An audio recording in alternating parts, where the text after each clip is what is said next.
இப்போ இந்த யோசேப்புடைய வாழ்க்கை பல காயங்களை சந்தித்த ஒரு வாழ்க்கை, வேதனைகளை சந்தித்த ஒரு வாழ்க்கை.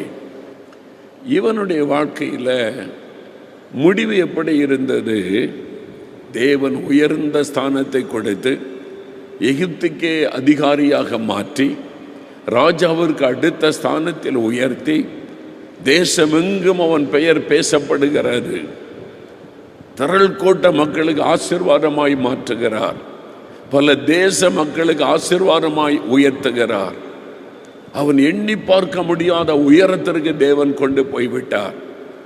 அந்த நாளில் யோசேப்பு யோசித்திருப்பான், நான் ஒரு அனாதையாய் கொண்டு வரப்பட்டேன், அபாண்டமான பழி சுமத்தப்பட்டேன், சொந்த குடும்ப சகோதரர்களே என்னை கொல்ல தீர்மானிச்சாங்க, என் உள்ளம் காயப்பட்டு போனது, தனிமையாக உட்கார்ந்து அழுது இருக்கிறேன், ஒரு அனாதையாக இந்த தேசத்துக்கு வந்தேன், எனக்கு இந்த யாருமே இல்லை, அபாண்டமான பழி சுமத்தப்பட்டு ஜெயிலில் அடைக்கப்பட்டு இனி வாழ்க்கை முடிந்ததுன்னு நினைச்சேன். இங்கிருந்து ஆண்டவர் என்னை எடுத்து கொண்டு வந்து ராஜாவுக்கு பக்கத்தில் உட்கார வச்சு இன்னைக்கு இவ்வளோ பேருக்கு ஆசீர்வாதமாய் மாற்றி இருக்கிறாரே, அதை நினைக்கும் போது ஆனந்த கண்ணீர் வடித்திருப்பார் யோசேப்பு. அதுதான் உங்களுக்கு நடக்க போகிறது.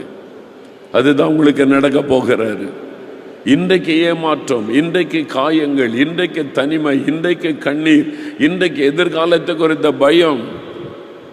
ஆனால் தேவனுடைய எதிர்காலத்தை குறித்த ஒரு பெரிய திட்டம் வைத்திருக்கிறார். இப்போ நீங்க ஜெயிலில் அடைக்கப்பட்ட நிலைமை, இப்போ நீங்க தனித்து விடப்பட்ட நிலைமை, இப்போ நீங்க குற்றப்படுத்தப்பட்டு காயப்படுத்தப்பட்ட நிலைமை. ஆனால் ஒரு நாள் வருகிறது, உங்களுடைய குடும்பத்துக்கே நீங்க தான் ஆசீர்வாதமா இருக்க போறீங்க, உங்க ஊருக்கே நீங்க ஆசீர்வாதமா மாற போறீங்க, நீங்க திரள் கூட்ட மக்களுக்கு ஆசீர்வாதமாக உயர்த்தப்பட போறீங்க. தேவன் உங்களுக்கு குறித்த ஒரு பெரிய திட்டம் வைத்திருக்கிறார். உங்களுடைய தோல்வி ஜெயமாய் மாறும், உங்களுடைய ஏமாற்றங்கள் ஆசீர்வாதமாய் மாறும், தடைகள் விலகி உங்களுக்கு வழி திறக்கப்படும். நீங்கள் நினைத்து பார்த்திராத உயரத்திற்கு தேவன் உங்களை கொண்டு செல்வார்.